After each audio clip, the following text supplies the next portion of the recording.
Tonight, a report on why the arrival of the Mitsubishi regional jet in Moses Lake is delayed, and someone is breaking into hair salons in Moses Lake. What's happening in sports, Bob? Moses Lake girls take down Kamiakan on the hardwood, and Big Bend basketball splits tournament games. Let's take a quick peek at our Weather Center forecast. Hi everyone, I'm meteorologist Mike Sines in your iFIBER 1 Weather Center. Are there changes on the way, and what's the forecast for New Year's Eve? I'll let you know coming up. I'm Amber Jenks, and we have all this and much more on iFIBER 1 News. From the iFIBER 1 HD studio here in the heart of the Columbia Basin, this is iFIBER 1 News.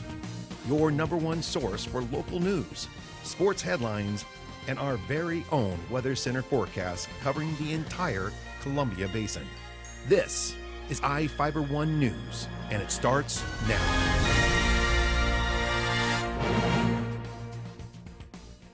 Issues uncovered during initial flight testing have delayed the arrival of the Mitsubishi regional jet in Moses Lake. Port of Moses Lake officials announced the estimated timetable for when the jets will arrive at the Grant County International Airport was pushed back from next spring to next fall. The Mitsubishi regional jet has been undergoing testing in Japan since October and made its maiden flight on November 11th. Data from 2 subsequent tests revealed the jet's airframe needs to be strengthened and its operating software needs to be upgraded. As a result, the company is delaying production of the aircraft by 1 year and delaying flight testing for Federal Aviation Administration certification at the Grant County International Airport. Port of Moses Lake Director of Business Operations Richard Hanover said he and other port officials had been made aware of the potential delays and they shouldn't have an overall negative impact. The first ever New Year's walk is coming to Soap Lake on Friday to promote physical activity after the holiday season. Reporter Devin Higgins has the details. Anyone looking for an informal way to celebrate the start of 2016 is invited to the first annual Soap Lake New Year's Walk on Friday at 10 a.m. in Smokeyam Park. The event was created by Soap Lake resident Allison Gooding as a low-pressure way to start exercising after the holidays and to also take advantage of the winter beauty of the area. Well, it started out where I wanted to do something on New Year's Day to get motivated to get out of the house, and I've only been here a few years. And I thought there might be some organized event, and you could walk by yourself or you can walk with a group and get to know other people. But part of it was just to get some exercise, that start the year out with that and this great, to see this great view, and but also to maybe build a little community and see if people had, to encourage other people to come out and enjoy it too. But the nice thing about this is that if you want to just walk by yourself, you can. Otherwise, you can kind of join up with different little groups of people and have nice conversations, and then it's done. In Soap Lake, Devin Higgins for iFIBER 1 News. A man is serving more than 6 years in prison after trying to rape a woman and stalking her after the attack. A Grant County jury convicted Arnolfo Sanchez, a 45-year-old Desert Air resident, of attempted rape, burglary, indecent liberties, and stalking. When Sanchez finishes the minimum sentence, a Department of Corrections review board is going to determine whether he can be released. If the board determines he can't be released, they can add up to 5 years to the minimum term. Judge John Antos sentenced Sanchez to a minimum of 6 years and 10 months in prison. Sanchez snuck into the victim's bedroom through a window on June 2, 2014 while she was sleeping. He locked her door and tried to rape her. She fought back and he ran away. She caught him staring at her through her bedroom windows and called police. Now we take a look at people being sought by law enforcement. This is Sheriff Tom Jones with the Grant County Sheriff's Office. Each of the people you see here have a warrant for their arrest. If you see any of these people, we ask you do not attempt to detain or apprehend them, but call us at 509-762-1160 or send us an email at crimetips@co.grant.wa.us. If the person is presenting a danger, call 911. With your help, we can bring these people to justice and make our community safer. We'll be back right after this.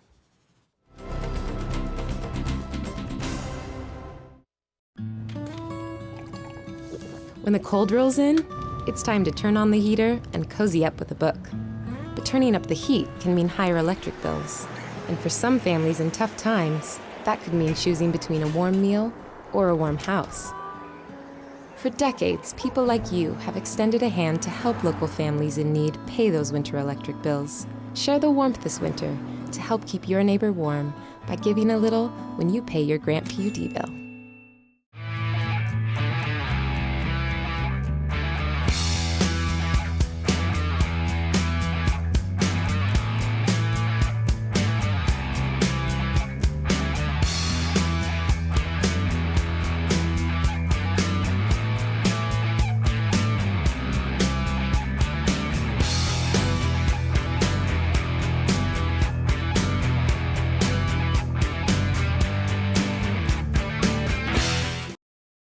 Hi everyone, I'm meteorologist Mike Sines. This weather segment brought to you by Berry Motors, one great place to buy and service a car.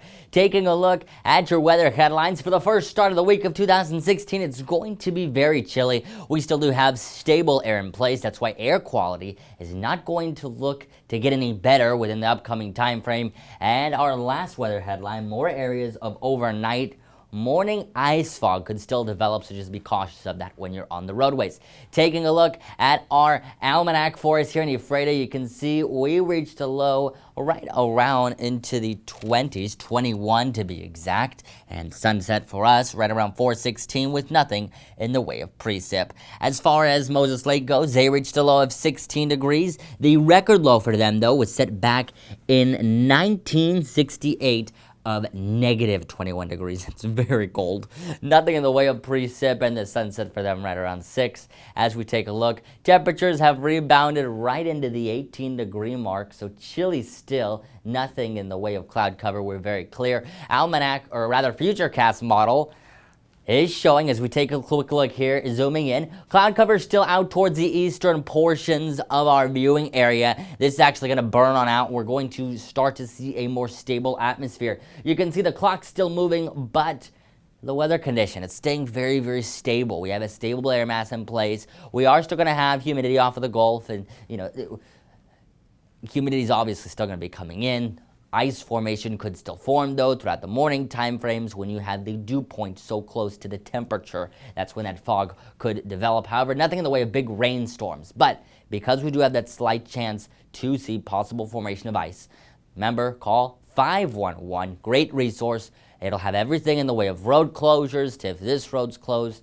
But again, just take precautions when you're driving about on the roadways. Taking a look at our forecast, weather conditions for Thursday, mostly sunny all across the region. Temperatures into the 40s out towards Port Angeles, Yakima, 27. Taking a closer look here for us in Ephrata, 22 degrees, mostly sunny skies, and also in Moses Lake, mostly sunny skies. Temperature of 23. It's going to be looking like a very nice day, but it's also going to be on the cool side, so just bundle up. Taking a look at my extended outlook, we're calling for a nice New Year's. Plenty of sunshine and also clear skies for fireworks as you make your way from Thursday into the Friday to ring in the new year. Happy New Year to everyone out there. And then as you can see, we get even chillier by the start of the upcoming weekend. Temperatures right around the 20s to start off. Sports is next.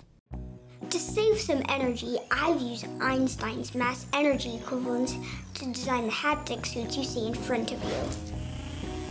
They will maintain our core body temperature while we completely turn off our heat and air conditioning. With the money we save on our Grant PUD bill, I'll be expecting that trip to Disneyland this year. You don't need to be a super genius to save energy and money. Visit grantpud.org to learn how. The new flamethrower cheeseburger now with a $5 lunch. I'm going flamethrower today. Remember what happened last time? I'm going flamethrower today. Gary, do you remember what happened last time? I'm going flamethrower today. Remember what happened last time? Comes with a Sunday now. I can handle it. You know your body, Gary. Go flamethrower. Now the DQ $5 lunch comes with the new jalapeno bacon flamethrower cheeseburger, plus fries, drink, and a sundae. This is fan food, not fast food.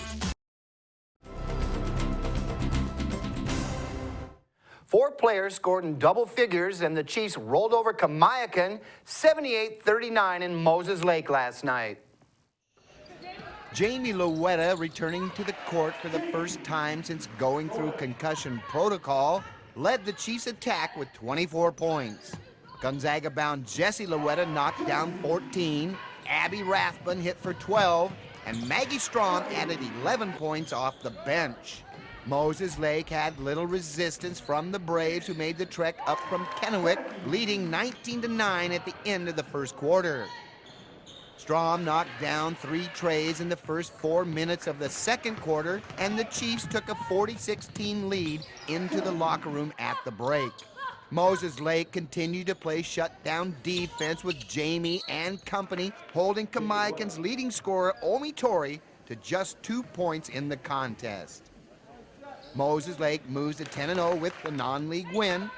The Chiefs are 3-0 in Big 9 league play. Moses Lake is out of action until January the 5th, when the boys and girls host Post Falls. The Running Vikes pulled out an 86-85 thriller over Lee College in round 2 of the Fiesta Bowl shootout. The small college contest was reminiscent of 2 prize fighters exchanging blows, with Big Bend up 44-43 at the half. The second half saw both teams post 42 points on the board. Keyshawn Liggins led 4 Running Vikes in double figures with 21 points. Moga Ledoux added 17, Riker Pierce hit for 16, and Leo Bayren finished with 11. Big Bend matches up with South Plains tonight in the championship game. The Lady Vikings dropped a 70-52 second-round contest to the host Cardinals at the Skagit Valley Holiday Tournament. Big Bend was looking to advance to the championship round, but inconsistent play got the best of the team. The Lady Vikings trailed 13-12 at the end of the first quarter, but Big Bend hit for just 8 points in the second quarter and was down 38-20 at the break. The Lady Vikings hit for a paltry 36% from the floor and just 25% from three-point range. Max Shelley led the Lady Vikings with 15 points. Mackenzie Windley knocked down 12. Big Bend takes on South Puget Sound in a battle for 3rd and 5th place today. The Moses Lake Hall of Fame wrestling duels scheduled for Saturday have been canceled. Coaches from several teams are reporting injuries on their rosters that will not allow enough healthy bodies on the mat. The Chiefs are back in action January the 5th at West Valley. We'll be back after this commercial break.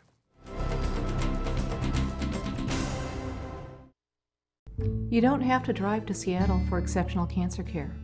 Confluence Health's cancer program delivers world-class care close to home. We have a highly experienced oncology team in a state-of-the-art facility, and we're a member of the Seattle Cancer Care Alliance, which gives our patients access to world-renowned therapies developed at Fred Hutchinson, the University of Washington Medicine, and Seattle Children's. Together with the SCCA, we're delivering world-class cancer care close to home. Well, one thing I knew from being a patient myself was that a dental office is a scary place to come to. And so we wanted everything possible to make sure that our office is a comfortable place for our patients to visit.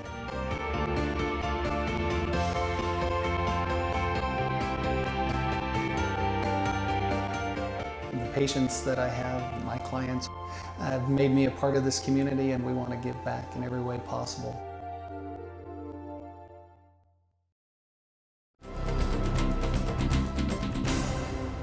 Our spotlight story tonight is a look back at some of our top news stories for 2015. Reporter Jeff Chu has part 1 of our year in review. Looking back, it was a busy year for the staff at iFIBER 1 News. Here are some of the top news stories for the first half of 2015. January led off with 2 arrests after a fatal shooting at Jack in the Box drive-thru in Moses Lake. Jason D. Williams and Martha S. Mejia, both of Moses Lake, were arrested for murder in the first degree for the shooting death of Christian Guerra of Moses Lake. The shooting followed an argument at the drive-thru. Williams pleaded not guilty to first-degree murder, and Mejia pleaded not guilty to rendering criminal assistance in the first degree and driving under the influence. Their trial was scheduled for January 2016. The shooting led to a candlelight vigil and march against violence by more than 100 protesters through downtown Moses Lake. The march included members of Chris Guerra's family and others victimized by the violent deaths of loved ones. In January, the Soap Lake City Council and mayor wanted Councilman Robert Brown to resign. They accused Brown of working outside of the scope of his legal authority when he delivered documents to the Grant County Commissioner's office without the council's knowledge. It could have triggered a special election in April. The council voted to hold an election in November to determine if the public wanted the city to join Grant County Fire District 7 for fire and emergency services. Brown's action reportedly jeopardized the timing of the November election process, according to Councilwoman Joanne Rushton, who led an effort to censure Brown for his unauthorized actions. The council instead voted to void the documents submitted to the Grant County Auditor's Elections Office. Voters in November approved a ballot measure allowing Soap Lake Fire Department to join with Grant County Fire District 7. Voters in February chose to keep the Moses Lake School District funded with a maintenance and operations levy, but they rejected a proposal to build a new high school. Proposition 1 for the renewal of the levy passed with a 64% vote. The levy required a simple majority of 50% plus 1 for approval. Needing a 60% supermajority for approval, Proposition 2 for a $98 million bond to finance the new high school lost with about 54% of the voters in favor. Nathan Brooks, a 16-year-old boy, is serving more than 15 years in prison for shooting his parents in 2013. Brooks pleaded in February in Grant County Superior Court to 2 counts of assault in the first degree. Deputy Prosecutor Kevin McRae said they agreed to the lesser charges to accommodate the victims, but declined the victims' request to keep the case in juvenile court. Defense attorneys agreed with the recommended sentences, saying Nathan Brooks expressed remorse to his parents. Moses Lake City Council voted in March to fire City Manager Joe Kavinsky, who served the city for more than 30 years. The action led to the hiring of John Williams to replace Kavinsky. Williams, the former city manager in Battleground, replaced interim city manager Gilbert Alvarado in that position. Alvarado returned to his previous post as the director of the city's Community Development Department. The council approved an agreement to pay Gavinsky more than $200,000 through April 2016 in operation pay and consulting fees. They agreed to pay for his and his spouse's medical benefits for 16 months. The first privately owned structure built since the 1950s was topped off with a final crossbeam in May at Grant County International Airport. The 65,000 square foot hangar was completed in the fall. The hangar is going to house the new Mitsubishi MRJ passenger jet for testing by airport-based company Aerotech. Port of Moses Lake officials recently announced the estimated timetable for jets to arrive was pushed back to fall 2016. The Mitsubishi regional jet has been undergoing testing in Japan since October and made its maiden flight on November 11th. Moses Lake High School students were informed in late May that American flags are allowed at the high school, but the Confederate States of America flag is not welcome. High school principal Joshua Meek said the school has not banned students from having materials related to the American flag on campus. A student arrived on campus in late May with both an American flag and a Confederate flag attached to his vehicle and was asked to remove the Confederate flag only. The student refused, and school security asked him to move his vehicle off campus. In June, one of Grant County's worst wildfire seasons was sparked when a 600-acre blaze swept through dry vegetation near Soap Lake. The county's fire season arrived nearly a month early and extended throughout the summer months. Soap Lake leaders in June celebrated a revitalized downtown after a $2 million improvement project was completed. The project replaced old sewer lines, aging sidewalks, and repaved the streets with a pedestrian-friendly design. New streetlights and a new flagpole went up on Main.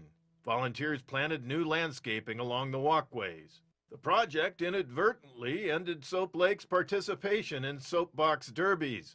The news came after organizer Alan Dixon said the new stretch of East Main Avenue between Division and Canna Streets was far too narrow and crowned, making it unsafe for racers. See Part 2 of the iFIBER 1 News Year in Review on Thursday, New Year's Eve. I'm Jeff Chu for iFIBER 1 News. We'll be right back after this.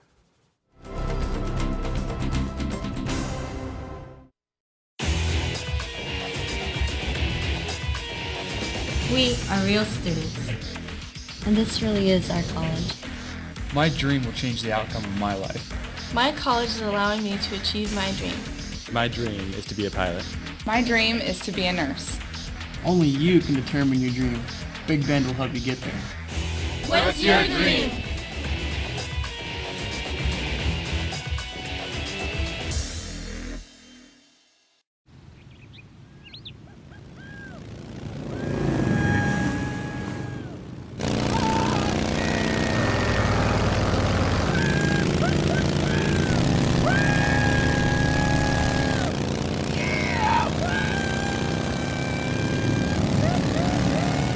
Experience speed like never before when you connect to Grant PUD's high-speed network. Visit grantpud.org to learn more.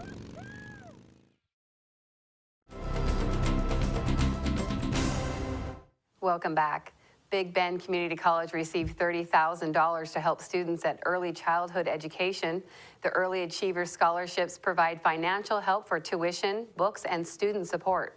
The funding is provided in partnership with the Washington State Department of Early Learning. Big Bend offers both certificates and an associate degree in their early childhood education program. According to college officials, to be eligible, students must be employed in a child care center or family home, participating in Washington Early Achievers for at least 40 hours per month. Students need to complete an application, be a Washington State resident, and plan to pursue an early childhood education certificate or associate's degree. Thousands of dollars worth of hair care products and supplies were stolen during the burglary of a Moses Lake salon. Moses Lake police were called Monday morning to Jewel in the Lotus Salon on West 3rd Avenue.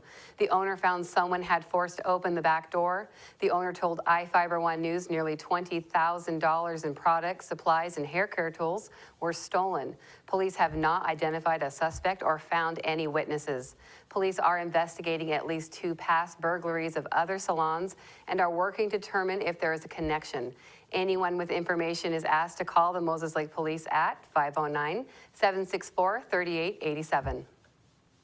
In Northwest news, a Washington man was briefly buried alive when a mudslide overtook his home. It happened during historic rainfall in the state earlier this month. The father of 3 found himself swept up as a hillside collapsed onto the house. KATU's Chris Lytle reports. It still feels like home as long as you're not looking down. This is what's left of Ron Krevling's home. You can see where the mud line is up there on the wall. It's probably a good 6 to 8 inches up. And that's not even the worst of it. Take a look outside. His driveway looks more like a swamp. His garage ripped off from the foundation and crushed. The swimming pool, it's filled up. It has my truck in there and everything else. And it's in that mess where Krevling was buried for almost 2 hours. I had my back to it. All of a sudden it was just like a concussion. The speeding wall of mud swallowed Krevling whole and carried him some 30 yards. I didn't even have time to close my eyes. I was encased from my head to just a little bit above my knees. The mud pinned him underneath a car in the garage. I was face down. I had one arm above my head. But he could move his feet, so he started digging desperately in search of air to breathe. When I broke open that air pocket and you're able to get that breath of air, there's nothing else that matters. It really doesn't. Krevling yelled for help for hours until Cowlitz County crews pulled him from the mud, and he walked away from it all with just a few bumps and bruises. Yeah, you believe that?